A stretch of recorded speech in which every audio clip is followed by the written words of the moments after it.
The rising sun in India-Japan relations. New Delhi should be confident that Prime Minister Yoshihide Suga is willing to accord primacy to bilateral ties. Contrary to the expectations of many, Japanese Prime Minister Yoshihide Suga has turned out to be a true successor of his predecessor, Shinzo Abe, on the foreign policy front. His visit to the United States last month has set the agenda for the wider Indo-Pacific engagement of Tokyo and its evolving priorities. Focus on China. Right at the outset, it was clear that the crux of the discussions during this first in-person meeting between the newly anointed President of the United States, Joe Biden, and Mr. Suga would revolve around China. To begin with, Tokyo and Washington drilled down to brass tacks on the joint security partnership given the need to address China's recent belligerence in territorial disputes in the South and East China Seas as well as in the Taiwan Strait. Both sides affirmed the centrality of their treaty alliance, for long a source of stability in East Asia, and pledged to stand up to China in key regional flashpoints such as the disputed Senkaku Islands and Taiwan.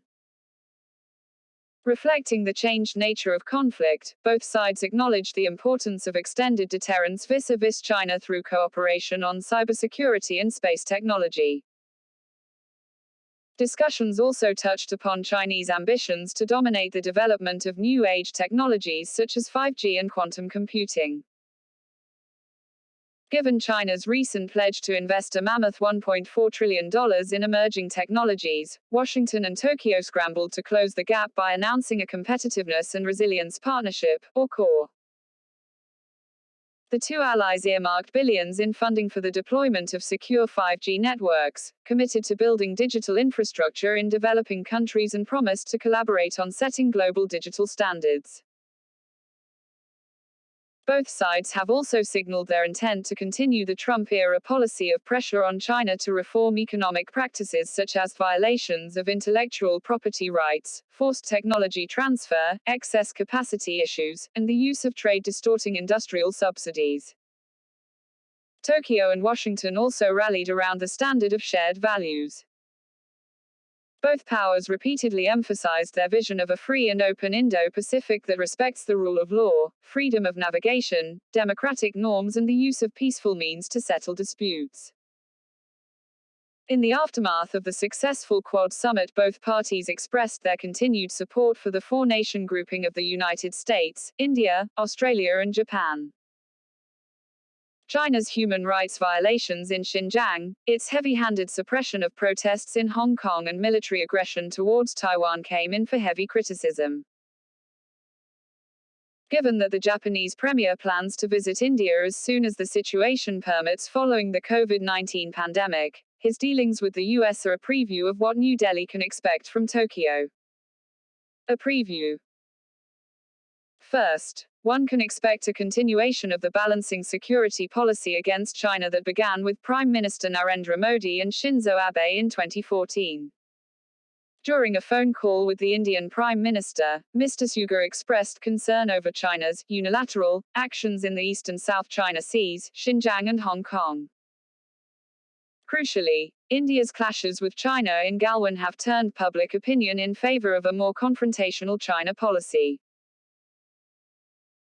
In just a decade, New Delhi and Tokyo have expanded high-level ministerial and bureaucratic contacts, conducted joint military exercises and concluded military pacts such as the Acquisition and Cross-Servicing Agreement (ACSA) Logistics Agreement. Further, no meeting would be complete without an affirmation of New Delhi and Tokyo's support for a free and open Indo-Pacific and continued willingness to work with the Quad, which is fast emerging as a central pillar of the security strategies of both nations. A Modi-Suga meeting, accompanied by the planned 2+2 ministerial meetings, will likely aim to take stock of the state of play in the security relationship while also pushing the envelope on the still nascent cooperation on defense technology and exports. Technology partnership. Second, the two powers will look to expand cooperation in sectors such as cybersecurity and emerging technologies. During the Shinzo Abe years, New Delhi and Tokyo put together a digital research and innovation partnership that ran the gamut of technologies from AI and 5G to the Internet of Things and space research. As with the US-Japan summit, Mr. Suga and Mr. Modi may look to deepen cooperation between research institutes and expand funding in light of China's aforementioned technology investment program. It is yet unclear whether Mr. Suga will attempt to stir the pot and bring up the disagreements over India's insistence on data localization and continued reluctance to accede to global cybersecurity agreements such as the Budapest Convention. Third, economic ties and infrastructure development are likely to be top drawer items on the agendas of New Delhi and Tokyo. While Japan has poured in around $34 billion in investments into the Indian economy over the course of the last 2 decades, Japan is only India's 12th largest trading partner, and trade volumes between the two stand at just a fifth of the value of India-China bilateral trade. A Modi-Suga summit will likely reaffirm Japan's support for key manufacturing initiatives such as Make in India and the Japan Industrial Townships.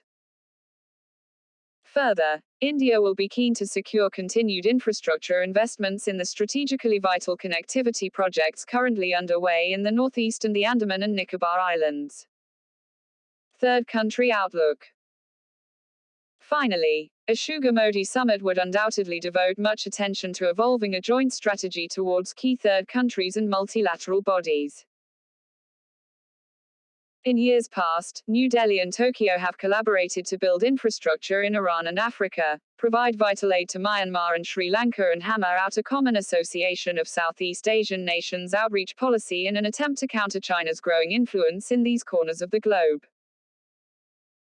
However, unlike previous summits, the time has come for India and Japan to take a hard look at reports suggesting that joint infrastructure projects in Africa and Iran have stalled with substantial cost overruns.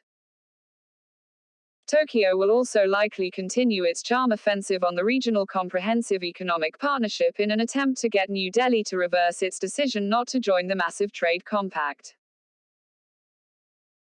Writing in 2006, Shinzo Abe, in his book, Utsukushi Kunii, Toward a Beautiful Country, expressed his hope that it would not be a surprise if in another 10 years, Japan-India relations overtake Japan-US and Japan-China relations. Thus far, New Delhi has every reason to believe that Japan's Yoshihide Suga is willing to make that dream a reality. Harsh V. Pant is Director, Studies, at the Observer Research Foundation, ORF, New Delhi. Shashank Mattu is a research intern at the ORF.